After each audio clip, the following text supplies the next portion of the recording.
Welcome to Uncommon Knowledge. I'm Peter Robinson. A journalist and author, Daniel Hannan has since 1999, correct me if I make a mistake here, been a British member of the European Parliament.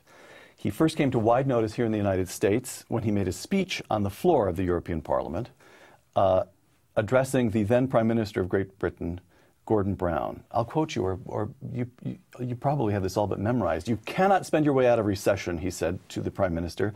"And when you repeat in that wooden and perfunctory way that we are well placed to weather the storm, I have to tell you, you sound like a Brezhnev-era apparatchik giving the party line." Mr. Hannan has just published a new book, The New Road to Serfdom, A Letter of Warning to America. Daniel Hannan, welcome. Thank you. Segment 1, What Makes America Different? When you were 18, you write in this book, you and some friends took a trip to the United States. Let me quote you. "We kept finding the same character traits: enthusiasm, artlessness, impatience, optimism. Only much later did it occur to me that these are not innate characteristics." Explain.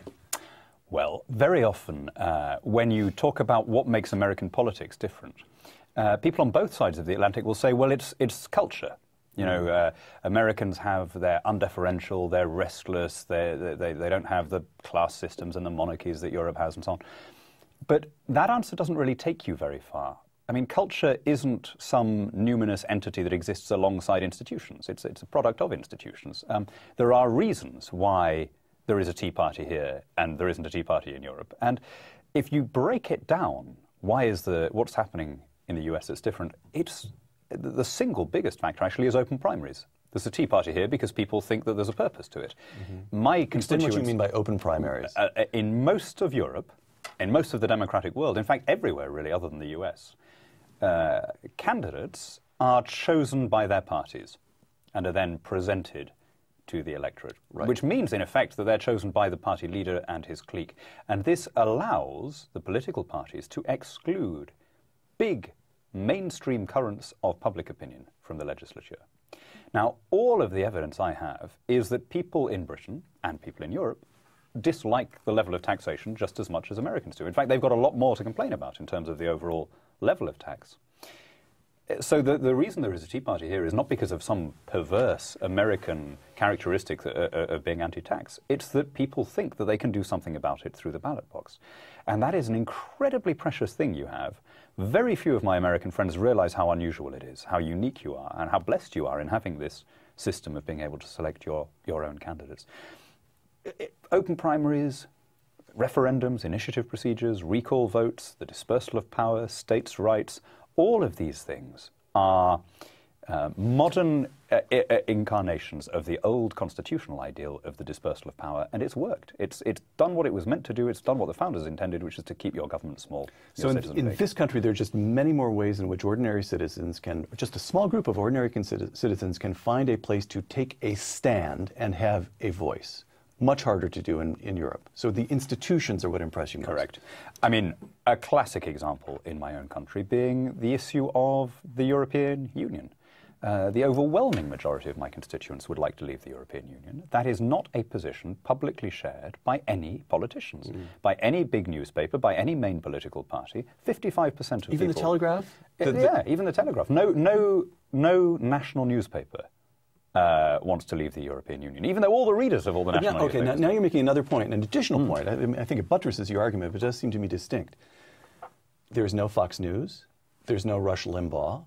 There's no alternative media. I have discovered only one website in all of Britain that's affiliated with is affiliated loosely with the Tory party that seems to have something of a little bit of a tea flavor. One website, and how many dozens upon dozens of websites do we have here? Now, why is that? Well, I think there are other websites, actually, and that is making a big difference. I mean, until very recently, there was a kind of media cartel, and you could kill a story just by not reporting it. Not out of conspiracy, but just because you didn't think it was important, because it didn't fit with your worldview. That is less and less true. I mean, the classic recent example being the leak of the University of East Anglia ClimateGate emails.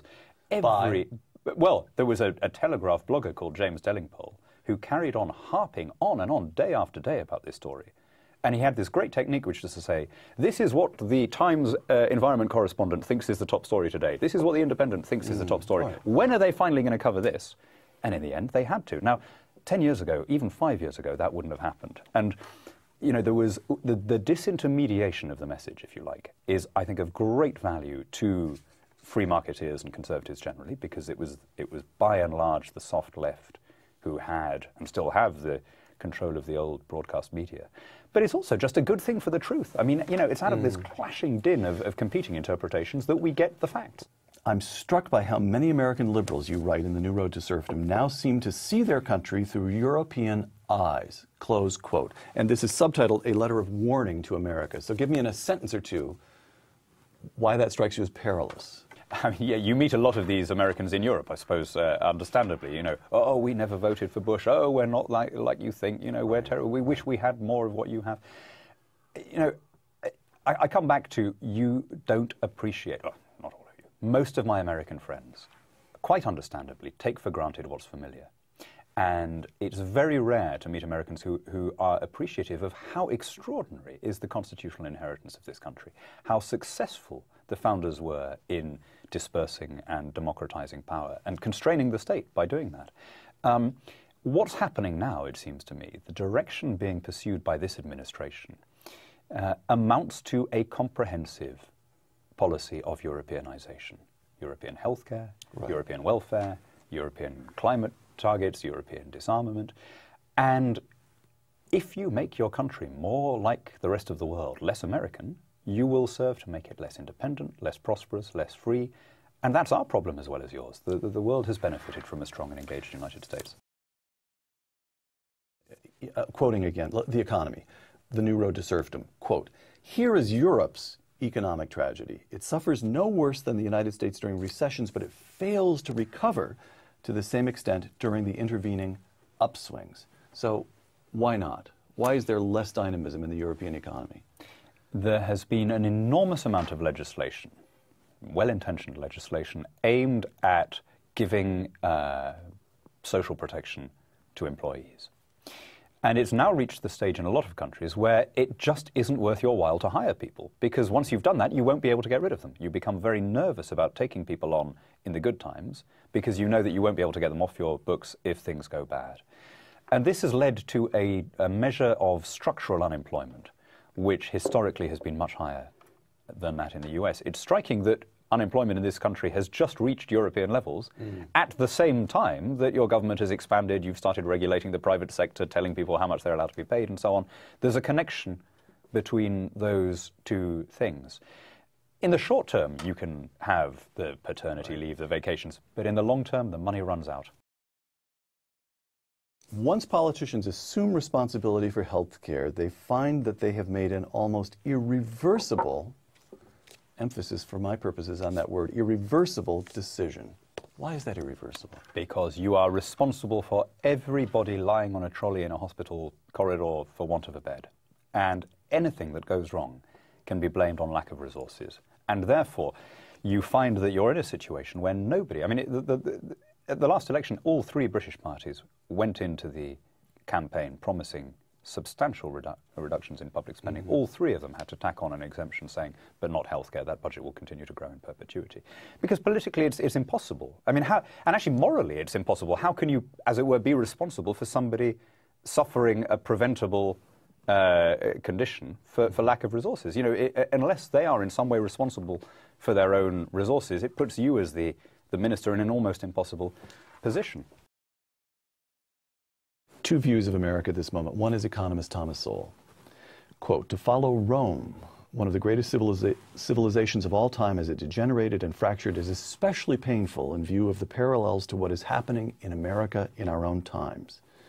Historian Paul Ray, "The political moment in which we live is a moment of great, great hope. The Obama administration is a gift to the friends of liberty." Decline and fall, rebirth and liberty. What's your assessment?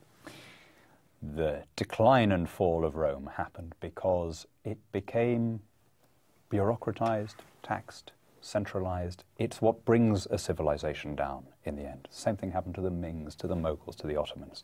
The genius of the West was pluralism, variety, the dispersal of power, personal enterprise and freedom. And that reached its highest incarnation in the old courthouse in Philadelphia, which is why when I see this country making the same mistakes that the rest of the world has done, going down this road towards federal czars, more regulation, higher taxes, when I see power shifting from the 50 states to Washington, from the elected representative to the federal bureaucrat, from the citizen to the state, as a British conservative who likes to think of this country as being a repository for our traditional concepts of British freedom, that really pains me.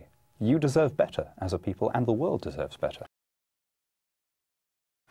If you could address one sentence to Americans to ponder just before going into the voting booth, what would you say, Daniel?